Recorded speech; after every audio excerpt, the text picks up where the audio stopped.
Yeah, it was good. A lot of things to correct, that's for sure. That's a good team, as we know, coming off the season they had last year. So plenty of things for us to clean up. We made a fair share of plays, but plenty of areas to get things corrected, and which is to be expected. Middle of training camp, going against a good football team, but certainly a lot of room to improve. Who won the quarterback challenge? We got them day one, really thanks to Cardell's unbelievable showing. So we got them day one, but they picked the challenge for day two. And then, as we know, really whatever happens, we're going to make it all win or go home on day three probably. But it was a good start. How much fun is it doing that to kind of break up the monotony of these games? Yeah, it's fun. Both the practices are great, and that certainly with those guys,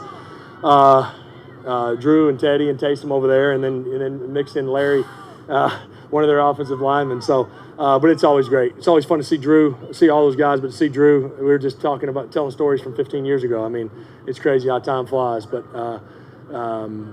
it's cool going against those guys too. And we get a lot of different looks defensively. So, from a practice standpoint, it's great work for us. Well, you had a connection with Travis today. What would you like to see from Travis? What can he add to this offense? Well, I think with Travis, I think last year he was hurt some, but then he was sprinkled in a little bit, kind of in and out with Tyrell and Mike and Keenan, with Mike kind of coming on the way he did last year. So with Tyrell gone, Travis may be asked to be on the field more. We'll see how that all plays out, but he just needs to keep doing what he's doing. I mean, his biggest asset, as we know, is his speed, and that's the best way to use him. Now, that doesn't mean throw it deep all the time, but the threat of him running by you, we can continue to use that, and he's healthy, and this is as good as he's looked to me in the whole time he's been here. How about for Mike Williams? Like you're always throwing up for a touchdown this corner here. Yeah, there's really, to me, he's never really covered. Obviously you don't just throw it up all the time. The percentages aren't in your favor all the time, but he has such a catch radius and he's so big that when most guys maybe look covered, you see him and you go, maybe he's got a chance. So I've grown used to that over the years with some of our receivers we've had here in the past, and he's similar to those guys in that aspect of going up and making catches. And you saw him. He's made some here about every day, big plays, and he's going to be a big part of what we do. Casey Hayward was just up here earlier describing you as ageless. Do you feel ageless? I don't know about that. I felt a little stiff and old this morning, but I feel great mentally. Maybe he's talking about that. So far I can say I feel good in that respect. But no, I do. I feel good physically too.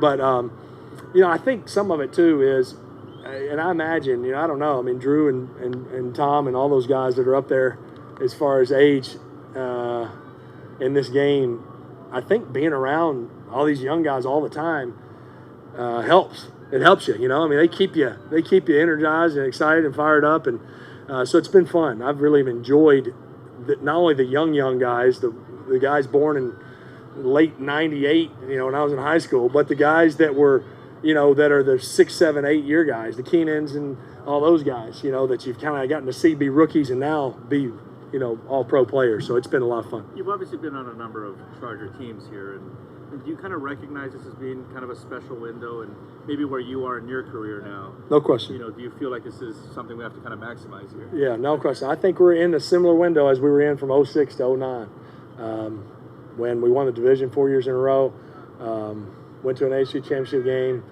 had a first-round bye, a couple of those, won a playoff game and almost every year, or got to the division round at least in every year. I feel like we're in that window. That doesn't mean it's going to just happen, but I do feel like we're in that window capability-wise. And we know what this division is, and Kansas City's kind of had it the last couple of years. They're going to be unbelievable. And Denver and Oakland are going to be teams to deal with. So I think we have the toughest division in the whole league, and that's where it starts for us, is finding a way to win the division. It seems like all the comments that have been made about Melvin Gordon have been kind of very supportive and very kind of, complimentary of him. What makes him such a well-liked and respected player? Well, I think you just see him. One, what he does between the lines, how hard he plays, how hard he runs. Offensive linemen love seeing a guy fighting for every inch, and he's that way. Quarterbacks love it as well.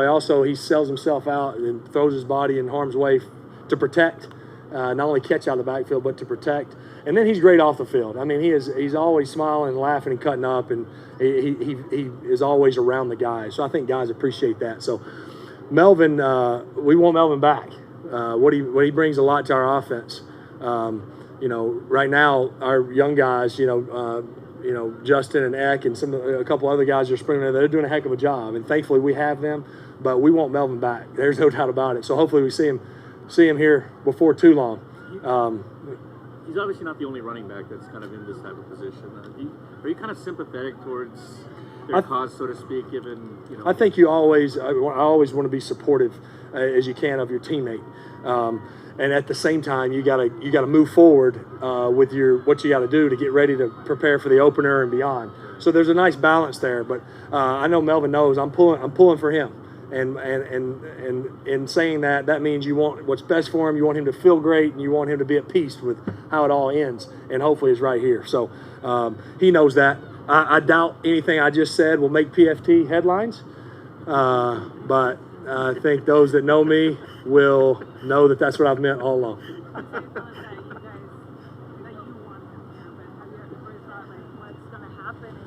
Yeah.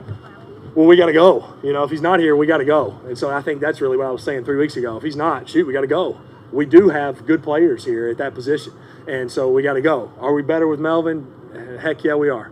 And so hopefully we have him in addition to these other guys, and then it'll be one of the saltiest running back groups around. So again, I don't think I'm in no place to speak for the organization, but I know no player is in a panic right now. We want to support him. We wish he was here, but we also know that it's August 18th and everything's okay at this point.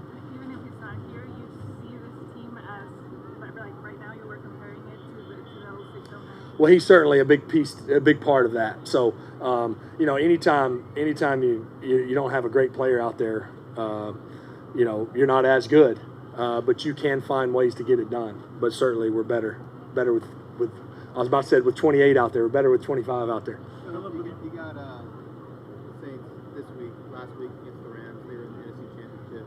How big is it to go against teams like that in order to be where you guys want to be at the end of the year? Yeah, I think it's huge. I mean, I really do. And then his practice is weird, right? I mean, I don't know if you've watched. There's a couple of series where it's just, the run game looks like this on both sides, and it looks like there might have been a sack on both sides, and there's incompletions, and it's just like, gosh, we won 12 games, and they really should have been in the Super Bowl.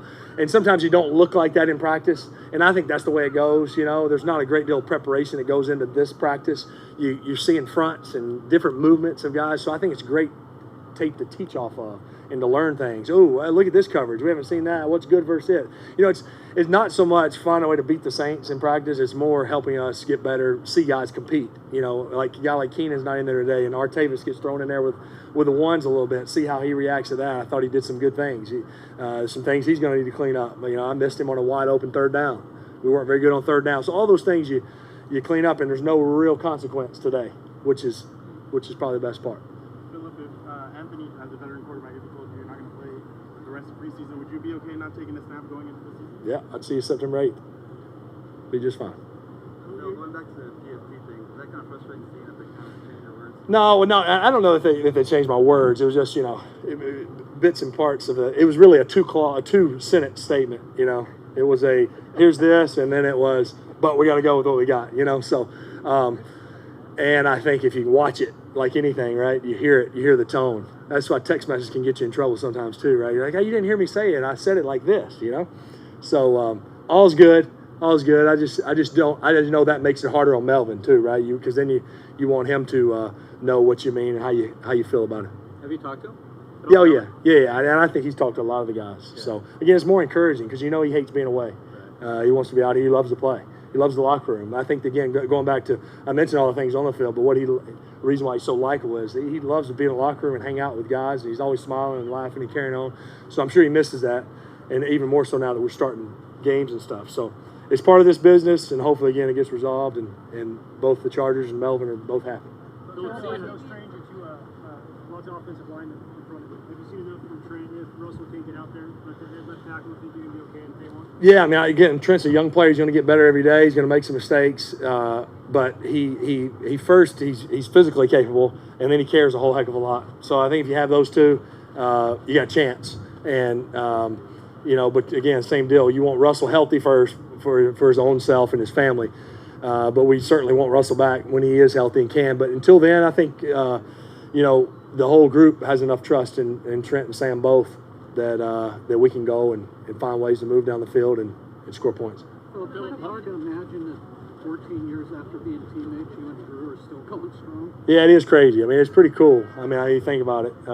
As I said, it's meaningful for me too, just to know, shoot, you're out here with Drew. Not only is he a friend, but the guy you shared the quarterback room with 15 years ago. He's also the all-time leading passer in the history of the game. And so it's pretty special. I think I was asked in Easton. I was like, hey, were you a Drew Brees fan growing up? He's like, yeah, that was my guy. It's like, well, how cool is that? You're gonna be on the practice field doing a QB competition, watching him work. I mean, so it is awesome. And in addition to all those guys on that team, it's a heck of a group. But it is definitely don't take that for granted.